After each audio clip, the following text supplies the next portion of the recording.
All right, so we are joined from the Garden State by our friend Kendra Dancy, founder of TheBlkReport.com and certified public accountant in the state of New Jersey, right there in Montclair in the New York City area. Friend of the class, thank you for joining us again. I've got a room full here with me at Velma Jackson, and we are recording this for our friends at Rosa Scott, Ridgeland High School and Germantown High School, and for our YouTube channel. And we are talking about the finance career cluster. And we have just got through talking about the need for finance, the need for diversity in finance, how important knowing finance is. And you may think it's boring or stupid or hard to understand, but not knowing finance can be detrimental. And there will always be a need for finance professionals. And also, you're a graduate of a great HBCU, Hampton University, there in Hampton, Virginia. So I'll let you talk before we get into what you do on the everyday basis. We'll talk about your college experience and how you got to where you are now. Yeah, thank you so much for having me. I'm really excited to talk to you guys again. So as Greg said, I graduated from Hampton University a little bit over 5 years ago, in 2017. So I'm originally from Maryland, and I knew when I was in high school, I was in a pretty diverse high school, but I knew that I kind of wanted to spend like my years in college being surrounded by people who look like me. So HBCU was always on my radar. I applied to several different ones, including Clark, Spelman, the likes, but I ultimately landed at Hampton because they had a 5-year MBA program. So I always knew that I wanted to study business, and I knew that, I might want to get my master's. So I saw this as a path for me to do both, get my undergrad and master's degree in a shorter period of time, save a little bit of money. Hampton was close to home. It was 3 hours away. So for me, it really made sense. So I was a part of the 5-year MBA program at Hampton, which was a tremendous program. I recommend it to anybody who's interested in business. And so you do your undergrad degree in 3.5 years, and then it's a year and a half of grad school. And so I left Hampton with both my bachelor's of science and my master's in business administration with a focus on accounting. So ultimately, why I landed on accounting is I knew that I always wanted to own my own business. I've always had like a very entrepreneurial spirit growing up. But I kind of realized like through like matriculating through college that accounting is like that area of business that like while it may seem like scary and intimidating, it's like really there's no way to run a successful business without understanding accounting. And so that's kind of how I decided to do that. I did a couple of internships while I was at Hampton. It was a requirement for the program. And ultimately, after graduating, I moved to New Jersey to start my career in financial services. So kind of fast tracking through my corporate side. So I did spend about 5 years in corporate America. I worked for a big Fortune 50 company, and then I went on to work for early stage startups. And through that experience, I kind of was feeling like a little void because while was enjoying what I was doing, like I definitely was like feeling a little bit unfulfilled and that what the things that I was working on every day, I wasn't really able to really see the impact in like helping people. And so that's kind of what birthed the Black Report. So I help small business owners, primarily Black women-owned businesses, with their accounting and really helping them run their businesses and run a profitable business, and really emphasizing the importance of having a solid financial infrastructure so that you can grow and thrive in your business. And so I put out blog posts, I do a monthly newsletter, and I also have clients that I support on a monthly basis with all things finances. So Yeah, and that's really cool. And we also talked about, I hear so many young people say, I want to start my own business. I want to be my own boss. And that's great. But if you can't manage your finances or find somebody that can do it for you, you will not be a business very long. yeah, I think I saw like a stat about, the number, I think is about like 70% of businesses fail within like the first 5 years of being in operation just from poor cash flow management. So there's a lot that goes into like running a business, and a lot of it is like making sure that people are paying you on time because you have people to pay. And so it really is an art, not necessarily a science. And so there's a lot of moving parts. And again, like that's not the sexiest side of your business, the accounting and finances, but it's super important. So that's pretty much like the the bread and butter of my platform. I really want to make sure that like Black entrepreneurs and Black business owners understand like this is what you need in order to be successful. So Yeah, and it's also important to know for people that do want to start their own business, there are other businesses like yourself that specialize in small business finances. You don't have to hire a full time person. There's more and more of these business to business businesses like you do that are really in demand and are so necessary. absolutely. Now, also, we looked at a couple of videos about banking and finance, and it's actually a lot more. You got to be a lot more technologically sound than people realize. There's so much banking software and financial software, obviously the Excel and things like that. But this is something that requires you to really stay on top of technological skills. So, what are how many different software programs are you dealing with every day? Yeah, no, that's a good question. So I would say like the accounting industry in general has come a long way. So I run my practice remotely. My clients are like all over the country, so everything I do is online and in the cloud. So primarily I use QuickBooks Online, which is like the number one, I would say, accounting software, especially for small businesses. So I'm using that. I use a CRM to like manage, so that's a customer resource manager to like manage all of my leads that come in. That's Dubsado. I also use different like expense management platforms for depending on the client, and then like payroll software. So I would say generally between like 5 to 6 different softwares I'm using every day. And like depending on the client, they might have specific needs. And so I'm always like looking for like what's the latest and greatest in terms of technology to make sure that like some of the more like routine things that happen every month, like especially like when it comes to your finances, you're always going to be paying rent, you're always going to be paying your employees, like there are certain things that just happen every month. And so how I'm one of the main focuses in my business is making sure that I'm implementing things that kind of make that part easier, right? So I have more time to really coach my clients and talk to them about things that they're thinking about doing and spending a little less time like in the weeds. But yeah, absolutely. Technology is super important in this industry for sure. Yeah, and also here in Mississippi, we have several colleges, universities that have great accounting programs, including Mississippi College, Jackson State, HBCU local has. We've had several students go through that program. I got some in it now. And for young people that are thinking about getting into finance, insurance, accounting, anything like that, they're always kind of the last people laid off because we've had economic downfalls in the past, but the finance people are kind of the ones that stay put because a business can do without a marketing person. They cannot do without a finance person. So Absolutely. why are these skills so needed, and why is it such a secure career to get into? Yeah, so to be honest, that was also another reason why I chose accounting. I was like, I want to have a job. I like that was one of my main goals. Like graduating, you go to college and you take on a lot of debt. And yeah, I found it interesting, but also like the job security was another reason why I chose the field.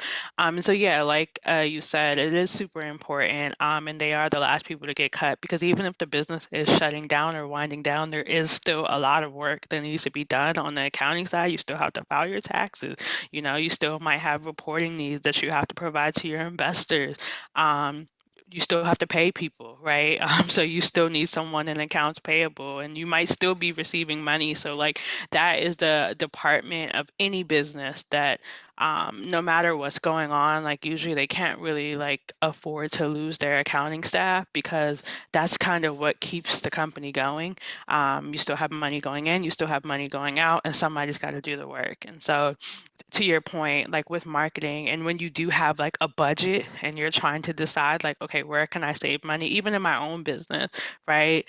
I am going to decide or make the conscious decision that, you know what, I might spend a little less money on ads, or I'm not going to spend as much money in this area right now because you can afford to make that decision. While some might think that marketing is not a luxury, if you're tight for cash, it is. And then you have to rely on word of mouth and people referring you and like those free ways to get leads and generate business. So Yeah, and also on top of that, it's a transferable skill. I mean, there may be some vocabulary you have to learn in a different industry, Yep. but we have a large cellular company here called C-Spire, and I just use that as an example. And I said, you cannot know anything about telecommunications, you cannot know anything about cell phones, but if you have the financial skills to work in a large company like that, they can find a spot for you.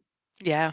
No, that's a good point. And I mean, if not for anything else, I think the other thing about accounting is you can kind of find something, no matter what you're interested in. Like there's going to be a company that fits your interest, and they have an accounting department. So, if you're interested in, let's say you're interested in going into entertainment. I mean, BT and those type of companies, they have very large accounting departments, and Netflix and all of those things. So like if you find yourself interested in a specific industry and you're trying to figure out, okay, how do I get there?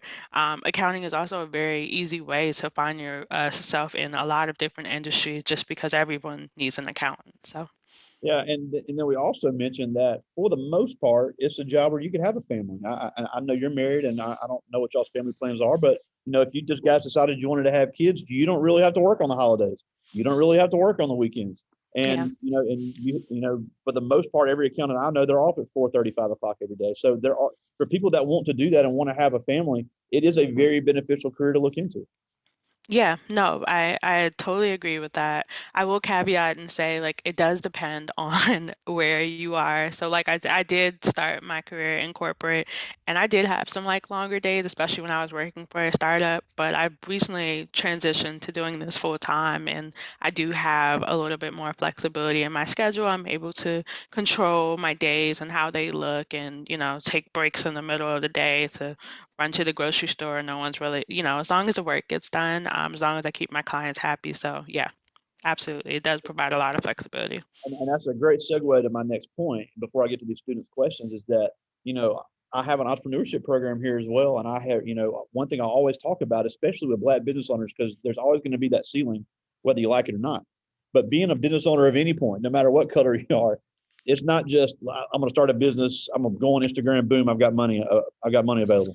There's so much Yeah. work involved in it. And when you started your business, I remember you told me you were still working a full-time job just to Yep. hold on to that while you built your business. So it's not something you just jump into head first. Yep.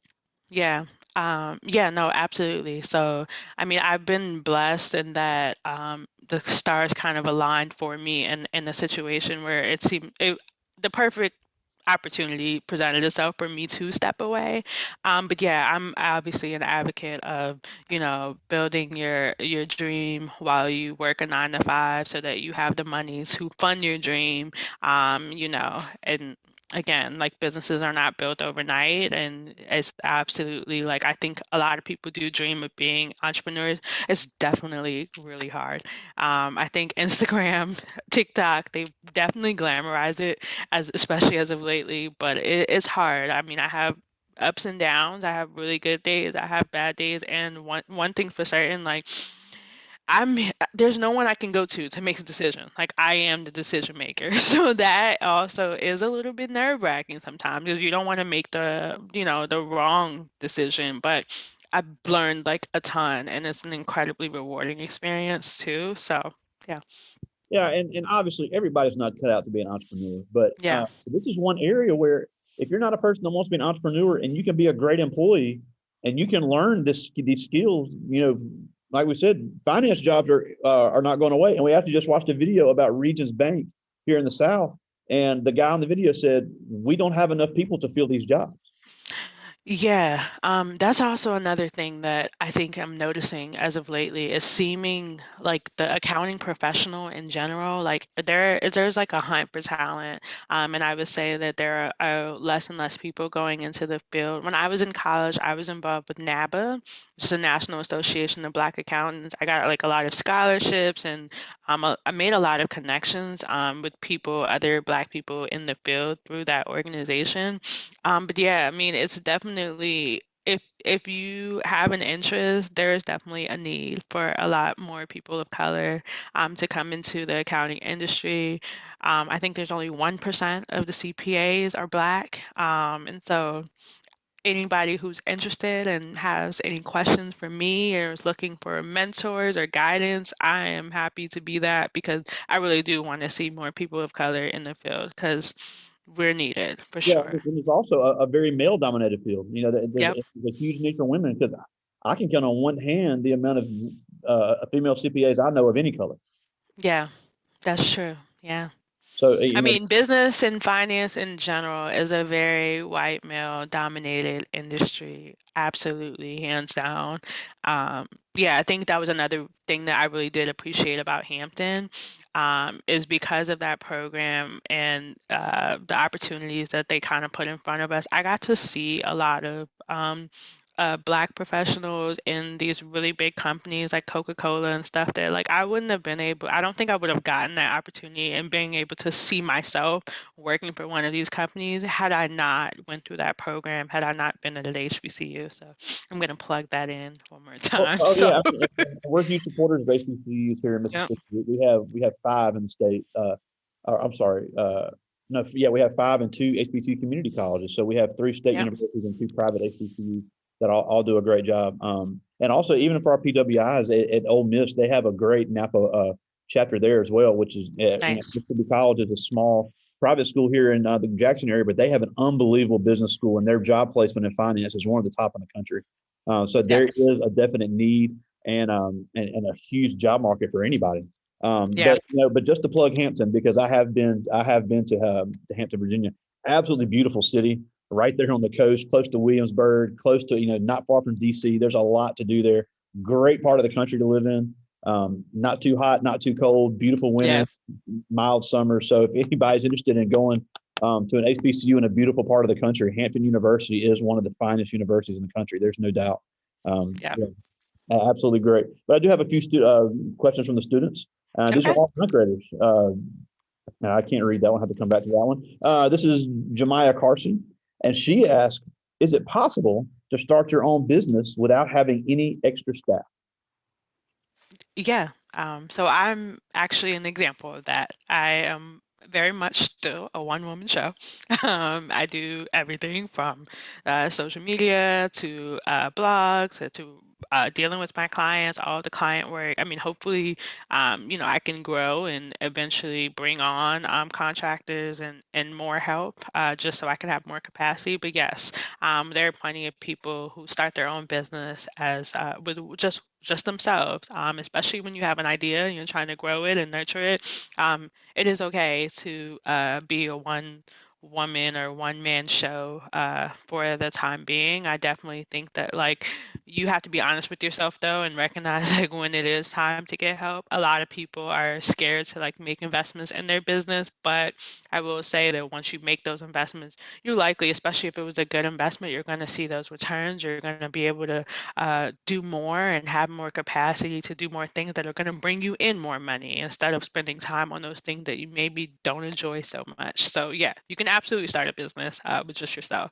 Um, Yeah, and that goes back to what you offer. You're not a full time employee of these entrepreneurs, but you yeah, really you partner with them. And we have another friend of the class in Atlanta that specializes in logo and website design. She's yep, not employed for these companies, but she works with entrepreneurs and small startups to help design that things to help get their name out. So exactly. there's more and more growth of that, especially in the Black owned business area, where there are great qualified professionals to aid with that. So Yep. I think that's important for anybody that wants to start their own business that's watching with me now or watching later. There, in our, especially with COVID, we've gotten even better at the virtual world. So it can be done, and there's a lot of Yeah. options out there. Now, here's the one I couldn't read. I was able to read it now. This is Donovan, and he asked, "What is the biggest financial hurdle you see that companies have a problem with?"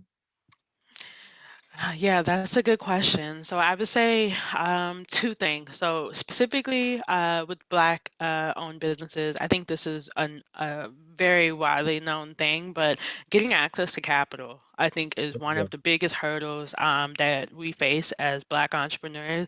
I mean, there's many reasons I can go on and on for days about why that is. I mean, just in general, Black people, I've been reading a lot of times we start our own businesses out of sometimes out of a sheer need, like, right, we need extra money, right? Whatever we're doing on a day to day doesn't really cover our general expenses. And also, but as opposed to our white counterparts, a lot of them might have started a business and maybe they have friends and family that were able to give them some money to get it started. And we don't really have access to those type of resources. And so just getting access to capital, I think, is one of the big hurdles. Black-owned businesses. One of the things that I try to do to help my community and my network with that is in my monthly newsletter, I do share like grants that I come across that people can apply for in order to get money. These are not loans, right? These are grant opportunities where you apply. You might have to write an essay or submit a video, and hopefully you can get access to some money to do what you need to do. And then I would say the second thing is on that cash flow management thing. One of the things about being an entrepreneur, and it's kind of similar to like your personal finances, right? Like you have money, you're getting paid, but you also have to pay people, right? Sometimes, like, you might be late on a bill. And so think about it from the other side. People are going to be late paying you. And so being able to balance that is also like another challenge that I see, especially with entrepreneurs that are just starting out and figuring out ways to, make sure that they can manage all that. I am a big proponent of, um, particularly when you're trying to manage your cash flow, paying your bills on time, but maybe don't pay them too early, right? Like if the bill is due on the 30th, let's schedule the payment for the 28th and the 29th, so we can have time for the money that you're expecting to come in. So that part I do see as another challenge. So getting access to capital and then just the general like managing your cash flow is. Yeah, and I'm glad you mentioned the grant too, because Mississippi actually does a great job of the minority business grant. Yes. Obviously for our Black business owners, any of our Hispanic students we have watching later, Asian students we have watching later, they would also qualify. And they Yep. do a great job of making those grant funds available. So there is a uptick, at least in Mississippi, of state funds available, and there's also federal grants Nice. as well. Nice. Yeah. This is Kaylee Luckett, one of our cheerleaders here at Velma Jackson, and she asked, "What cons do you see are in the finance cluster?" Cons. I mean, I guess one of the more obvious ones is I think in general, the general lack of diversity in the field, I do see as a con. And for many reasons, I think it also like discourages people who are starting their businesses, right? When they don't see anybody that looks like them that can help. I think sometimes people, are a little bit discouraged about seeking out help, right? When if you're starting a new business and you have questions about, oh, how should I set this up, or what are the tax implications of this? What taxes do I need to pay? But you don't see anyone that looks like you to ask those questions to, and then you could find yourself on a path where you're, making some mistakes, which is okay. So I would say one of the cons is definitely the lack of diversity in the field, because I think it trickles down and like impacts a lot of entrepreneurs as they're starting out, feeling like they have the people that they need to go to ask questions. So Absolutely. And that can be frustrating for a lot of people. yeah. This is London Light, and she asked, "Is it hard keeping track of so much money?" Yeah, I would say that like you mentioned earlier, there's a bunch of software out there. So there's definitely a lot of technology that we can leverage to make the processes more seamless, especially if, there's a lot of moving parts and every business is not the same. Every business owner doesn't run their business the same, but hopefully with technology, we can implement solutions to make, the process more seamless for everybody. So that is one of the things that I really do focus on. When I say making sure you have the financial infrastructure, I'm talking about making sure that your systems and your solutions are in place so that this is not something you have to worry about, right? Like you can kind of go out and do what you love, right? Whatever that is, whether you are a beautician and you love doing hair, whatever your business is, you can focus on that and have peace of mind knowing that your business is thriving. So, Absolutely. Now, this is a great question here. This is Aiden Owens, and he asked, "Has being a financial professional helped you manage your own money better?" yeah, I think that did help. So one thing I didn't mention is my husband is actually a personal finance coach, so he's more on the personal finances side.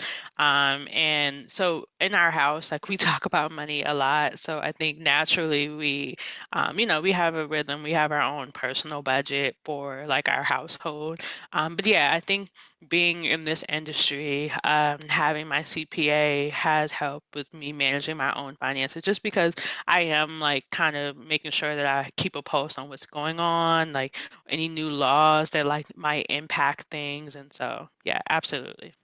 Yeah, but I love hearing when I hear people say, "I can manage the business's money, but I can't manage my own." I always think that's funny to hear people say that. This is Quinaja Walker. This is the last one from the students. This is Quinaja Walker, another one of our cheerleaders here at Velma Jackson, and she asked, "What is the greatest achievement so far in your financial career?" So I would say passing my CPA. That was like an incredibly difficult journey for That is me. not for the faint of heart. Not at all. I was working full time, and I was the student in college that was used to like, passing every test and getting A's and B's. And I honestly failed some of the exams. I had to retake some. It was a point where I was like, I don't even know if I want to do this. And so that was an incredibly challenging time for me.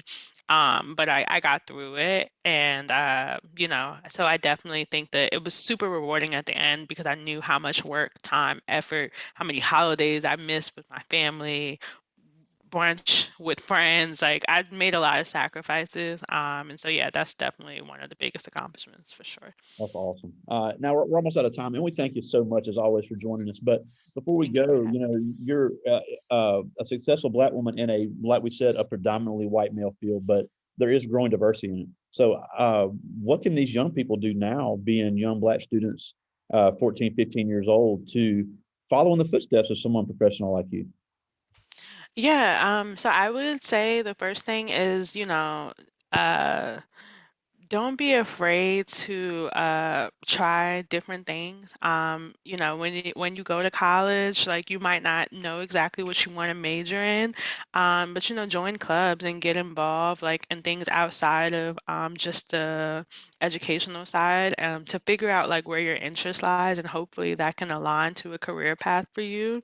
And then I would say, don't hesitate to ask people to mentor you. I had a lot of great mentors when I was in college, even now, like in my professional life, that I can kind of lean on and, run ideas by, and, just have like that safe space. Like when you're feeling a little discouraged. Sorry, my dog is barking. But yeah, so yeah, definitely get involved in extracurriculars, even in high school too. I'm sure you guys have programs that kind of will lead to their like career-driven programs. So get involved in those things and figure out what you like, what you don't like, and try to get some internships, and yeah, look for mentors. That's awesome. Now, before we go, tell us where to find the Black Report online. Yep. So you can find me at the Black Report. That's TheBlkReport.com. I'm also on Instagram at the Black Report. I'm not as active on there as I should be, but I'm working on it. So yeah, and then I'm also on Twitter as well at the Black Report. So yeah, Yeah, you guys can find me there. yeah, great social media follow. Always some great financial advice. But always, again, Kendra Dancy, joining us all the way from Montclair, New Jersey. Thanks again so much for joining us today. Thank you for having me. All right, talk to you soon, my friend. Bye. See ya.